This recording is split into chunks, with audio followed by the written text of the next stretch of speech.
You have to use your microphone. This microphone's on what? If you would just go off stage, that'd be great. Thank you. Security? Is mine working? Yes, it's great.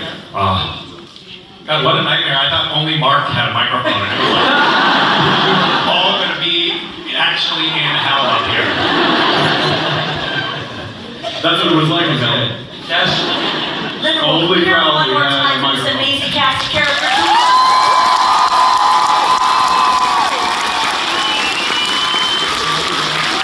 So what, 1 point if you hit them and 2 points if you hit them? Pretty much, yeah. That's how we go. Amazing. Well, just a quick question for me. I know you guys have been lined up ready for your questions, but guys, it's so great to have you here. Thank you for being here to make memories with us here at Liverpool. Let's go down the line. How has Comic-Con been treating you so far? So far, so good. Never been to Liverpool before. Not quite sure why, because the place is great. You guys are amazing.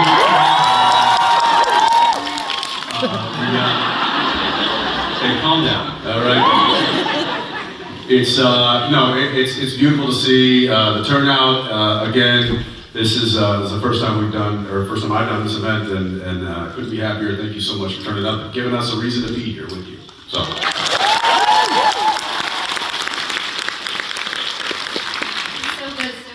Get to meet so many of you, and Liverpool, again, I haven't been here either, which is strange. I've been everywhere else in the UK, and I love each place as much as the next, and I never want to leave. I love it You here. can stay. Okay. There's lots of room. Mark, how are you enjoying Comic-Con? You know what's really weird is like all the years that we've been doing conventions, they never let us have the girls on the panels. I mean, I said the big Comic Con. So the first person on speak, and it's Jerry Jensen or Misha, whatever they meet at the end, the voices get deeper. So it's like, They also get deeper as the panel goes on. yes, we get into this. So it's like, Just as the seasons went on, all the voices. But it was like, oh, so there's your voice, I'm used to your voice. I'm like, the familiar sound of Jensen Ackles' voice. And then, hi, I'm so happy to be here. I don't know, I'm gonna see what I can do. You're Scottish, it doesn't count. What? What do you think, DJ? I've had a great time. I think the accent here is so dirty and sexy. Hi guys, I'm gonna wreck your credit. Which is because they're all actually really Irish. There you are. There you are. It all turned against us. I realized I worked in Liverpool, it was 20 years, but I'm still only 25, so I don't know how that happened. But I have such fond memories of Liverpool, and it's just been great. And yeah, I agree, the accents are just the Oh my best. god, I'm not it's going so to do it. dirty. I'm not going to do it. And I love the fact that you think that you've got a dirty accent as a compliment. I love it.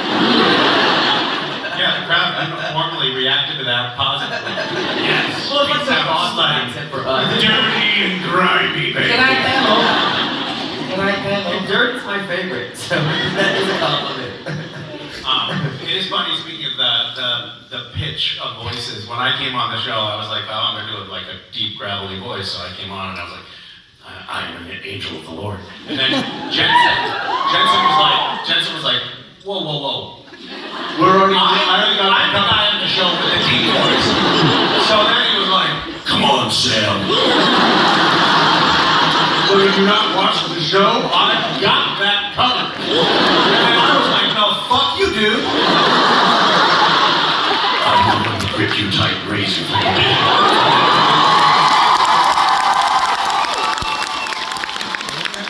And then when Mark comes on the show, he's like, hello, boys. And all the while, you know, Jared is like, guys, can we just get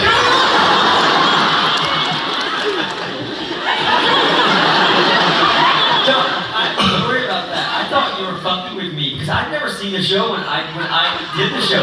In rehearsal, you weren't doing that. You weren't taking it to that level. DJ, we were fucking with you. That's This whole thing's been fucking with me. No, we rehearsed together, you had my first ever scene, and you did it in kind of your normal voice, and you were like, and all of a sudden, and I'm like, is this guy fucking with me?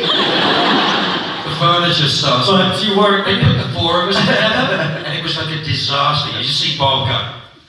How low can you go?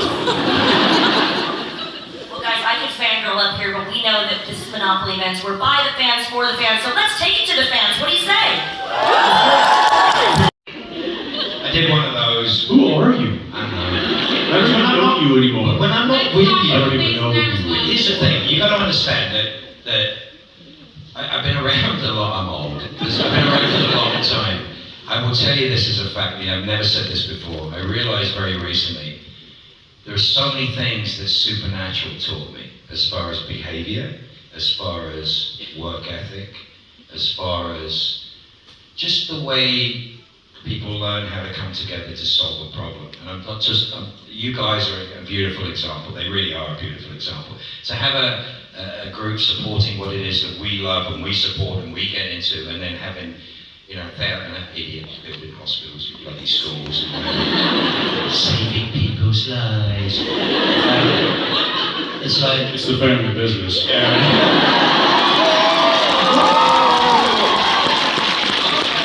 Bickering, arguing, and killing people, which is way more fun. But the truth is the fact that this is a phenomenon for me. And Jensen told me many, many years ago about the decisions that they made when they were starting, and with Kim, and the stuff that was said with Kim, and how you guys made a decision of what your workplace was going to be, and how you wanted it to be.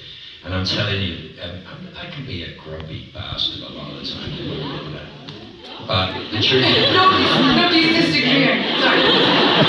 but the truth of it is, as a man and as a human being, I owe so much to Supernatural and to you guys. Just for the sheer fact that I've never been on any other show or any other situation where the connection between us and the people that support us and love us is bigger than the sum of its parts. It's bigger than anything I've ever been in before. And it just keeps on giving and giving, and it's an extraordinary phenomenon. And the best things that I have in my life, the things that I love so much in my life, apart from my friendships, but the things I've learned and the things that I hold dearest, I think a lot of them have come from hanging out with, I hate saying it, but some rather beautiful people who have been some wonderful examples of how to behave and how to solve problems and do stuff. And I love doing it. And it's just taken me a long time to realize just how special that is, because it's not normal. It's not on every set. It's not in every place. She's trying to ask a question.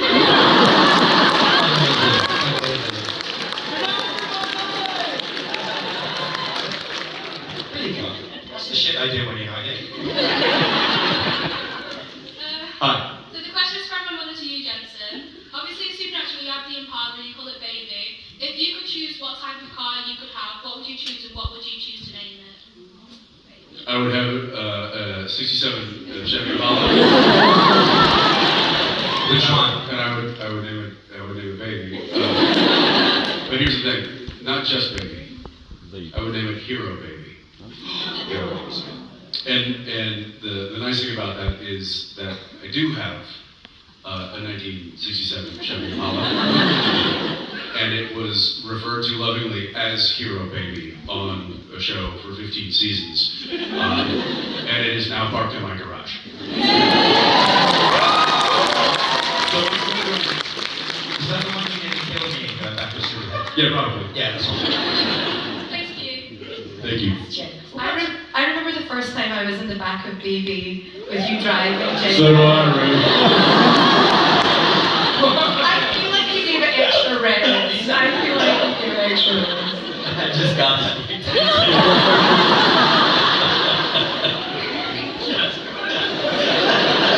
Next question. We'll go to microphone 2 here on the left. Hello. Hi, my name's Natalie. I'm coming from Wolverhampton. I'm sorry.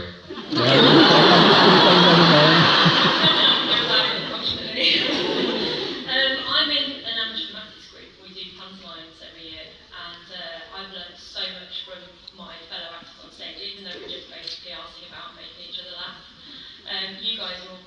absolutely brilliant actors. What have you learned from each other from being on the show that was absolutely brilliant?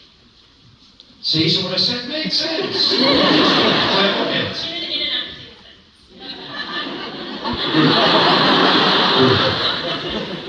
I learned from Jensen how to be on a set. He's such a great number one. He sets the tone. And when he's directing, it's the most peaceful the set ever is, isn't it? The crew are just like... I was in your episode. Do you know what they did to him when he was directing? Do you know what they did to him? I know what they did to him when he wasn't directing. I don't know this. Tell me. Okay, he got pie like a gentleman by Jensen. Beautiful pie shot on the thing. Jared hit you with a pie so hard, I think he broke your nose. And it took him 5 minutes to do it. He shredded his script 3 times. Right? I mean, it was like, the worst was when Jared looked at me and goes, "Hey, Shep, what do you think his car's worth?" They killed you. You got, oh, you were great. Him, he was terrifying every minute. What did you learn, Misha, from Jensen? That wasn't a question. What we learned from Jensen. I got a whole bunch of stuff I learned from Jensen. Listen, yeah. What? This motherfucker. That's what he did. So he's so good at everything. I told him earlier I'm just staying alive to watch him crumble because it'll happen hopefully one day, and then the wind will naturally take me away to the afterlife. So we had to do this tap dancing sequence in the last season of the show. So I'm signing at a creation con in Burbank, and a producer comes by and says, "Hey, can you dance?" And I'm like, "Yeah, I can dance." But so then I get up to shoot the episode, and they show me this 3 minutes choreographed tap dancing sequence, and I'm like, if I grew up gay in the South, if I did tap dance like that, I would already be dead. I never would have made that alive. I can't do that. And so Jensen was like, it's okay. So they only scheduled 1 rehearsal for us, and you're like, we're gonna have much more than 1 rehearsal. It's gonna be fine. Me and you together, we're gonna be able to do this. He gets off work 15 minutes before I do. Get to the studio, the stage, like the dancing people, 15 minutes before I do. I get there and he knows it already. Everything. It makes me want to kill him, but I do want to. I'm drawing. If you look closely, his wrinkles are symmetrical. He's not human. It's shocking. I love you so much, but I want to hurt you sometimes.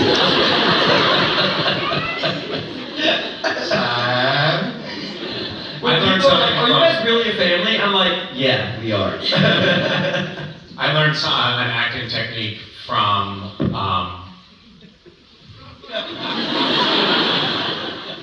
Dolly Dave. So he is the dolly operator. He pushed the cart that the camera operator was on.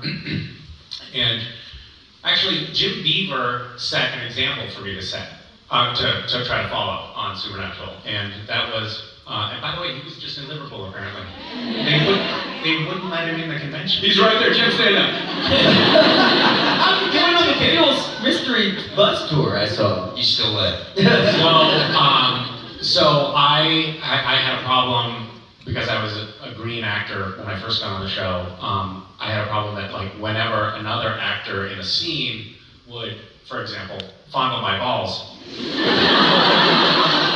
I couldn't help but laugh. And Jared was almost in every scene we were in together. Like I go through the script first. Every time a new script came out, I'd skim through, being like, "Shit, there's another scene with Jared, because I knew he was just going to torture me. And I was constitutionally unable to not laugh when I was being fucked with. So I would watch Jim Beaver, and he was just a stone. It was incredible. I mean, obviously the man has no feelings, but it was an inspiration. And I was like, that's what I want to be like, even if I have to be lobotomized to get there.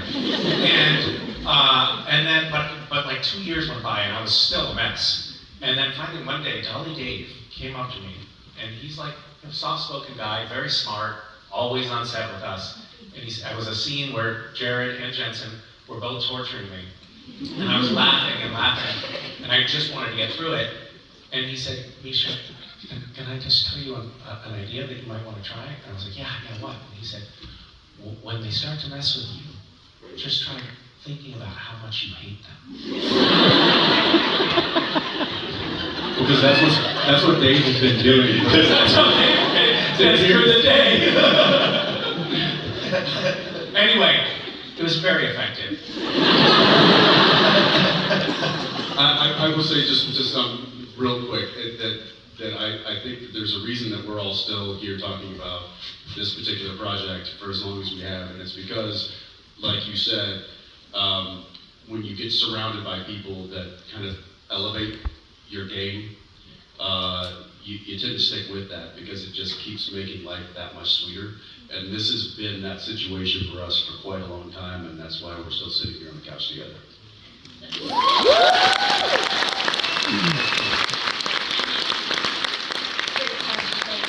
Microphone 3 up at the top on the right. Hello.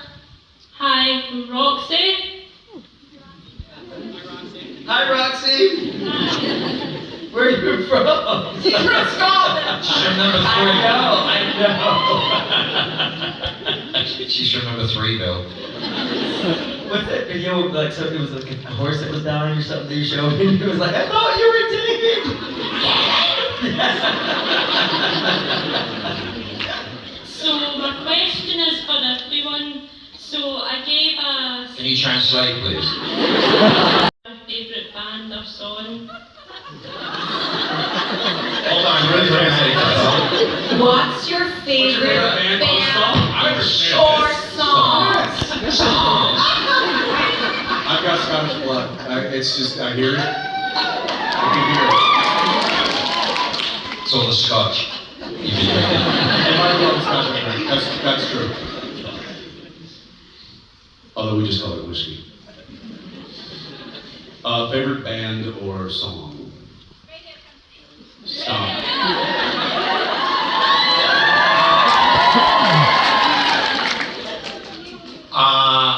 I might say my current favorite band is the Beatles. I did that for Mark because Mark hates the Beatles. Do you really? Love John Lennon. And Strawberry Fields. I thought you were going to say, oh, you really hate the Strawberry Beatles. Fields is here in Liverpool, so there you go. I've been here before, you know. I played Eric's, I played when it was Brady's, I've played here many, many times. Yeah, many times. I'm going to say Loud and Sway. Well, you've got to, don't you? And then Beatles. Who are you going for, Jensen? I don't say when I was discussing, it's like, that's such a loaded question because, you know, there's so many, and I know for me, music is such a huge part of my life on a daily basis. Like first thing, like I'm driving the kids to school, like I'm trying to set the tone, I'm playing DJ, I'm trying to set the tone with the music, and each day is different. You know, some days it's classic rock, some days it's hard rock, some days I let my daughter take over and it's just nothing but Taylor Swift. And then some days I take over and it's nothing but Taylor Swift. So that's hard to, yeah, it really depends on like where you are, what you're doing, the mood you're in, and how you're feeling. I do know that there is, I'll tell you that there's a song that I've just learned to play on the guitar that I've been singing to myself, because that's what I do. Like when I need a little break, I'll just escape off and I'll pick up my guitar and I'll just fiddle a little, and that's not fiddle a little. You go too quickly. I can hear it. I can just hear the brainwave. And it's a song called "Wondering Why." And it's what's the name of the band? The Red Clays, it's, I don't know. Look it up. Give it a Google. What? Sing?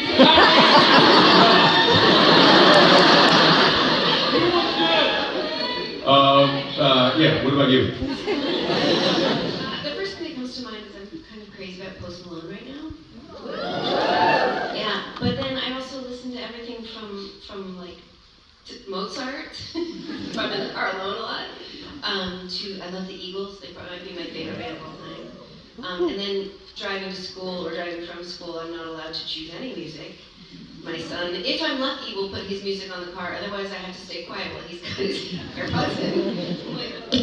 You got it all wrong. I do. Well, actually, what happened is I'm like, no, share your music with me, and I'm like, that's giving me an aneurysm.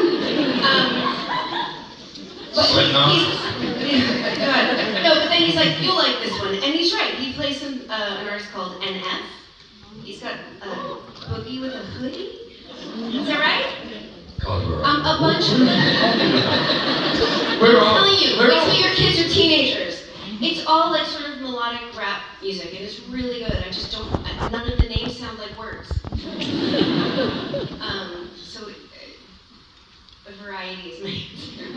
The Schadenfreude for me is that I literally am a musician and I've made records since I was 15 years old, and I sold a few records and I played some big gigs and did some big tours.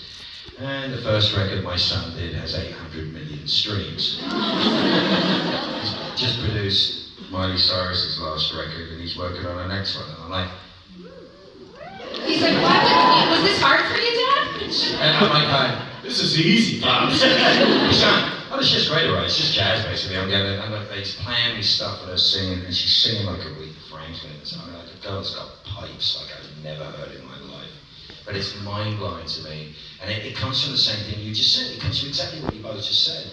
Is that when he grew up, he was listening to Al Green, Van, and he's got this thing of music, and that moved into Coltrane, and that moved into stuff that he loves. And now he's making huge commercial pop records, but it's all coming from chords and stuff that he came from listening to Zeppelin or listening to anything that we all love. So it's transcendent to a lot of those things. What about you? DJ, I want to hear yours because I have to go. So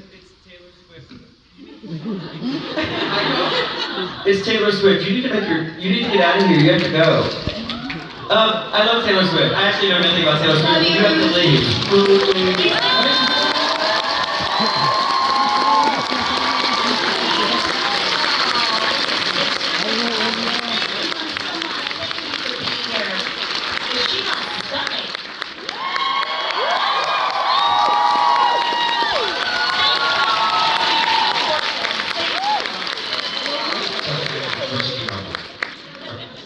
Alright, now we for 5 minutes somebody's going to be taken off the stage.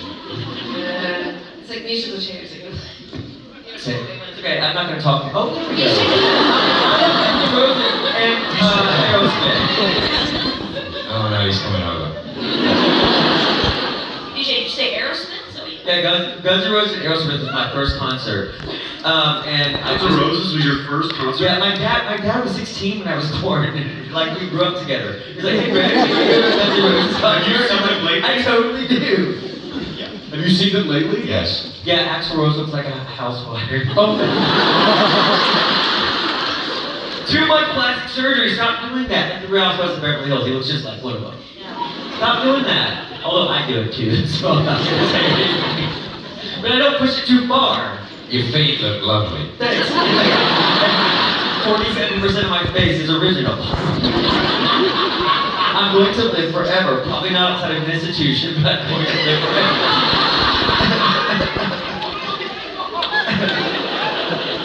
I'll visit you. I know you will. I know you will. I won't. I know you won't. I know you won't. Misha, did you answer? I did. Okay. I think you're great at it. We're giggling too much, I can't remember. Thank you, Roxy. We're going to go to microphone number 4 on the top left. From producer. And what was the problem?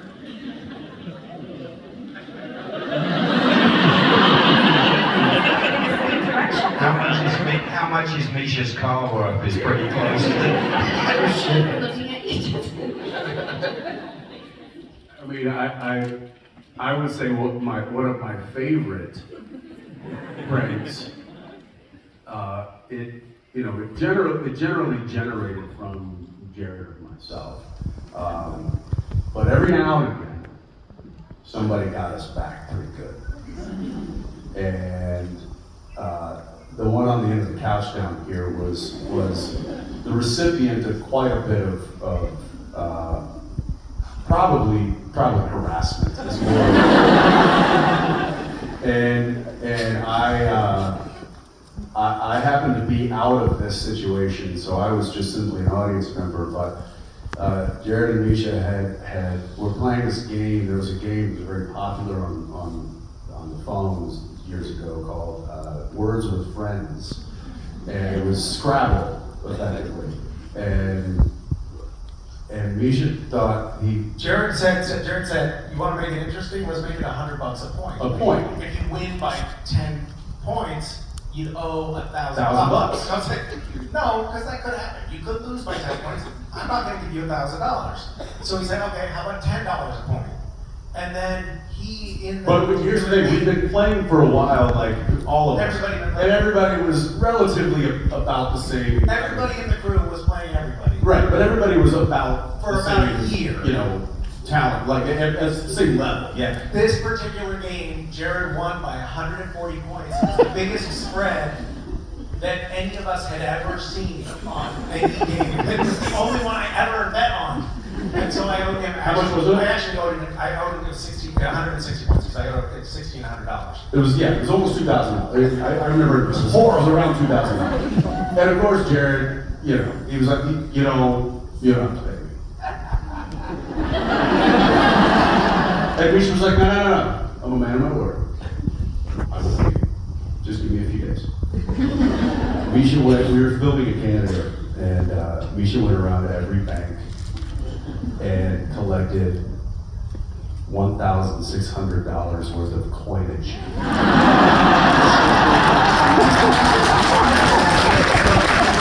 And filled up 5-gallon buckets with coins and drove them to work.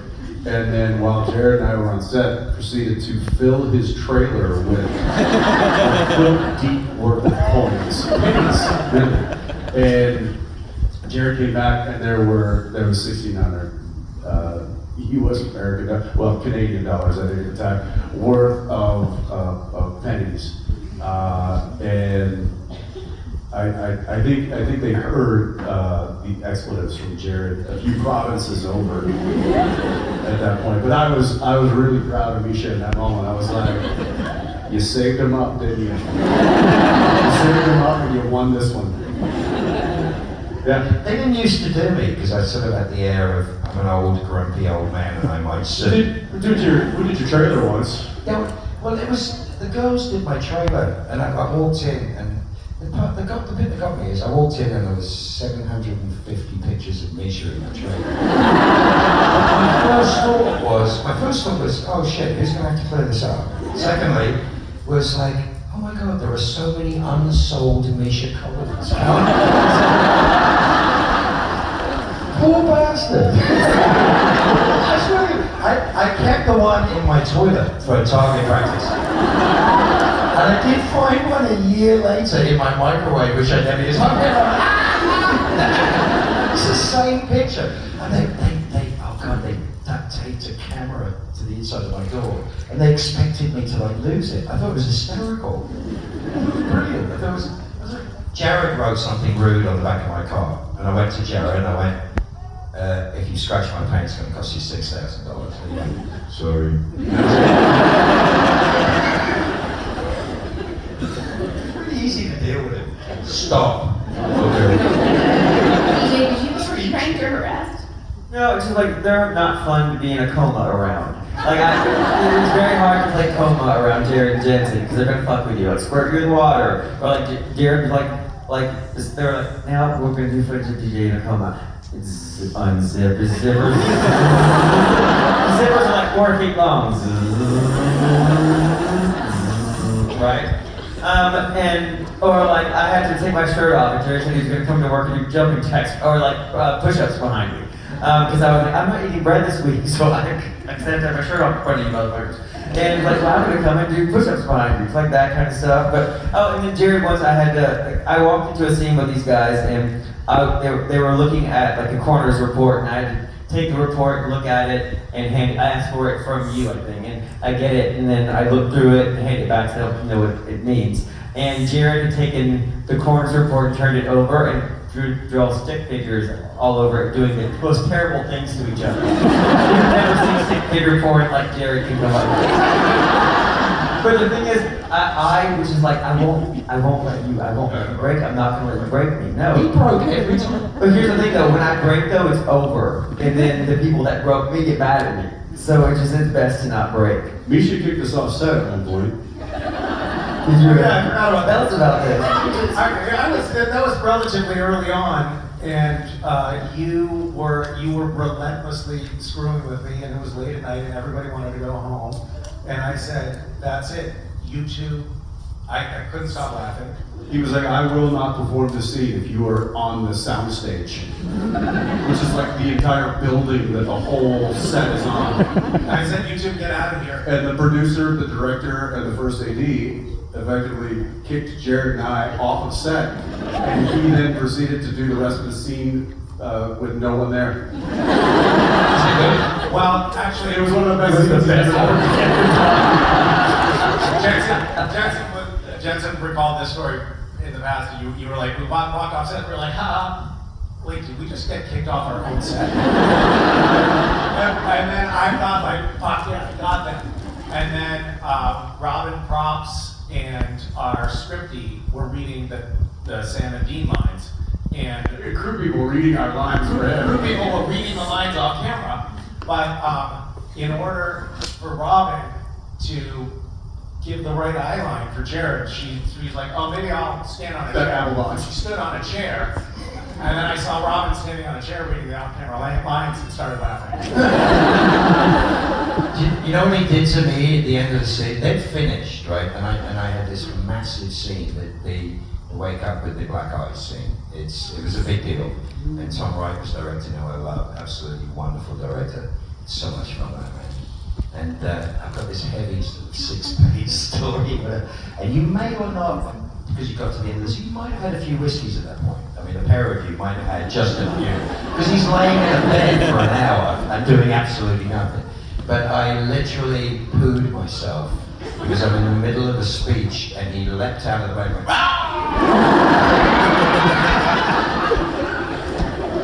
yeah, so yeah, they could get. There's a fine line, in doing what we do, in getting the professional, like getting the job done, getting the work done, and getting it done in a way that we can all be proud of, but also finding ways to have fun getting there. And that's not easy to do, and it's certainly not a thing that is normal in our industry. In really laughing, like I think I've laughed harder on the set of our show than any other, than in normal places. Just going out with friends, and I'm like, I laugh harder at work. And I think that that's a testament to the set that was built, not just by Jared, but by everybody collectively. And I think that it speaks volumes in the characters that were written, and the people that they hired to play them, and the personalities that were all kind of this dysfunctional family. We had so much family nonetheless, and we had so much fun doing what we did, and I think that that's one of the main reasons that it lasted for as long as it did. It's the kind of, you work hard, you play hard. You work hard, you play hard. And also, if anybody was ever taking it way too seriously, you were screwed. That was it. That was the end of it. It's a steam valve. Like sometimes things we get tired, we get, and then something we created or just happened organically, and everyone would laugh. I'd get in trouble because my mascara would be running, and then we'd reset, and then we'd be able to just get right back on track. You had to. Wasn't the crew naked when you came around a corner one time? We don't talk about that. It's brilliant. I mean, it's the willingness. I mean, when we did the end of season 8, which is like my favorite thing I think I've ever done, ever as an actor, which was, 2 days of us being in that room doing what we did, and it was the top of the game. I will tell you this, that crew didn't make a sound between shots for 2 days. They didn't make, they have a right to make a sound, they have a right to talk, they have a right to live. And they didn't make a single sound, and we worked solidly for 2 days and did some of the best stuff we'd ever done. Certainly the stuff with me and Jared was made. Yeah, because everybody knew when it was time to lock it in and lock it up. Everyone did. And then when we didn't have to, we really messed around. We really messed around a lot. But it's a phenomenon. It's not normal, and I don't know. It's kind of a beautiful thing. And the further I get away from it, the more I miss it. I truly miss it with all my heart because it's a special thing. But I hope that in anything that I do, I get to carry a bit of it with me. You know, because it's a lovely lesson. Speaking of locking it up, when I'll lock it up here.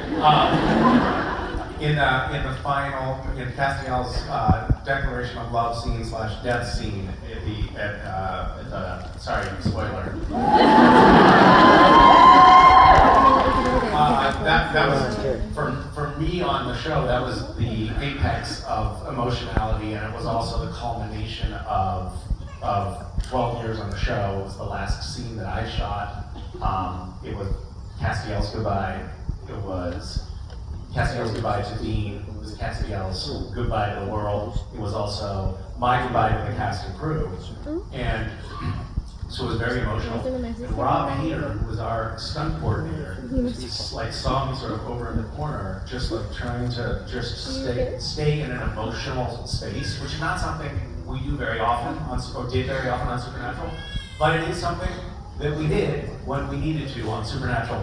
We could fuck around, but then when there was that moment where you really needed to have that particular, when you needed to lock it up, everyone kind of keyed into it and paid attention and really respected it without anyone having to say anything. And I mean, it's like a basketball team that gets to know each other really well and just like everybody knows the dynamics. Rob Hader saw me off in the corner of the stage, sort of in the dark, and he just, wordlessly, took me by the hand, brought me over to a chair, and then stood like 10 feet away and Told everyone to leave you alone. and just like guarded so that everyone would leave me alone. And then when they called for me on the walkies to come to set, he came and just tapped me on the shoulder and said, "Ready when you are," and then escorted me to the set. Not his job at all, like not anything anyone ever talked about, but he was just like, he just saw we need to protect this particular moment, and it was exactly what I needed. It was super helpful and just really keyed in and lovely. But we did have that kind of crew. Like the crew it was the kind of crew that would notice when you needed anything, and also were willing to take their clothes off to fuck with you.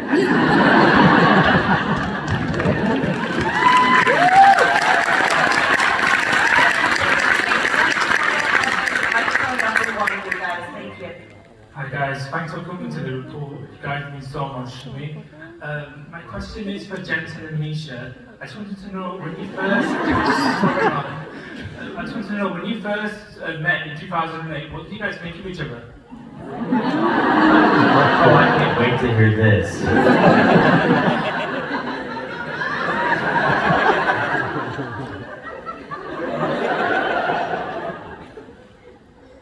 Who's this idiot trying to do a low voice?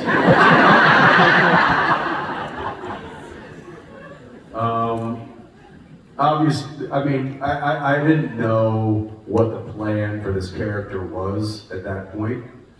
Just knew that there was somebody new coming in, going to create some waves for this particular moment in the story. They had not taught, they don't, and I don't even know if they knew. I mean, they were just like, hey, we're gonna bring you back from the dead, and then it's gonna be because there's an angel that, and then he's gonna reveal himself to you, and it's gonna be like, holy shit. And that's the whole story of that season. I don't think any of us were supposed to say we're with it. What? Yeah, I wasn't either. This was supposed to be the Jared Padalecki show. Thought it was. Well, he thought it was. Still does. So Leash goes on, and it's obviously the barn scene, and although we've got a few barn scenes now, and we won't talk about the other one. and Emmy comes, and I'm working with Jim at the time, and I think Jared's like, you know, off doing something, and he's going to be in the later scene. And I think we told the story a million times, but the first shot of him coming through, and the lights are sparkling, and he's, you know, walking through, and he comes up, and he says it, which is exactly what it sounded like to me. And so I'm like, oh, okay, that's a choice.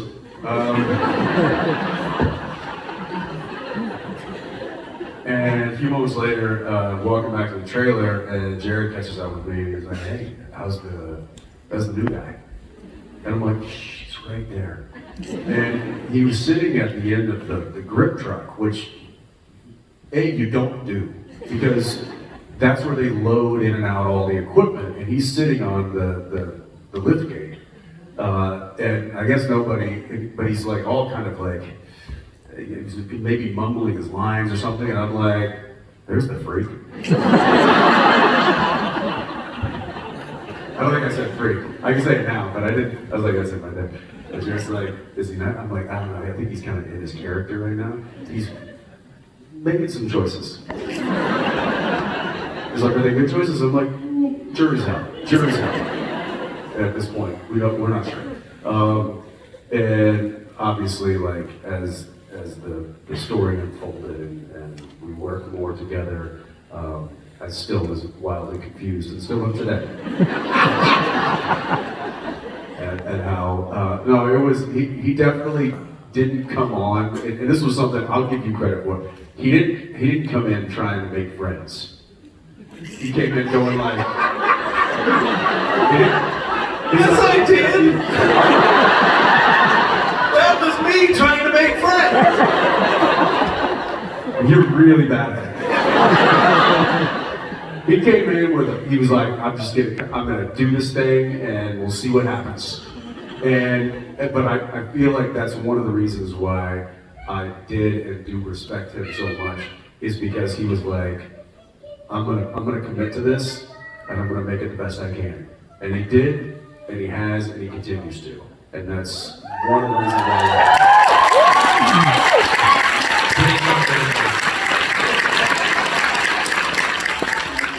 Well, guys, we could sit up here and fangirl for longer than we have time for, but we have to let them get back to the autograph area. So, any final words for your adoring fans in Liverpool? We just want to say thank you for making memories with us. But any final words, guys? You have the floor.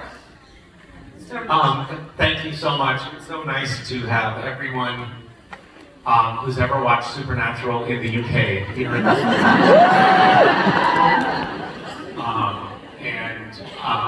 we're very grateful that you show up and that you show us so much love, and that you know that it's reciprocated. We can't wait to see you again.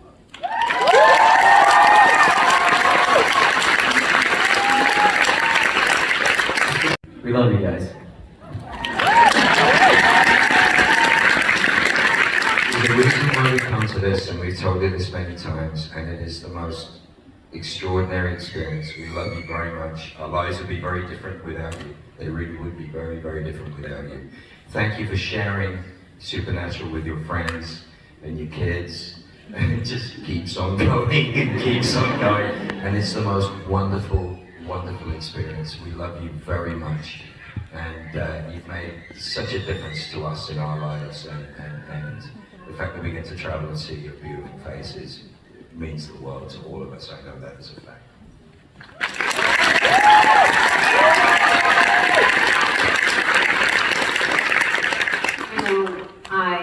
All of us are told over and over that this show changed your life, or helped your life, or made things better for you in some way, and I can't express how much that is the case for me. This show changed my life. The fandom support and just getting to know so many of you has changed my life and impacted the way I view things, the way I feel, and just my actual life. Like this was something I was a part of for 15 years, which doesn't happen, and I marvel at it, and I don't even try to understand it because you can't. It's magic, and I accept it, and I'm grateful for it, and I'm grateful for you. So, thank you.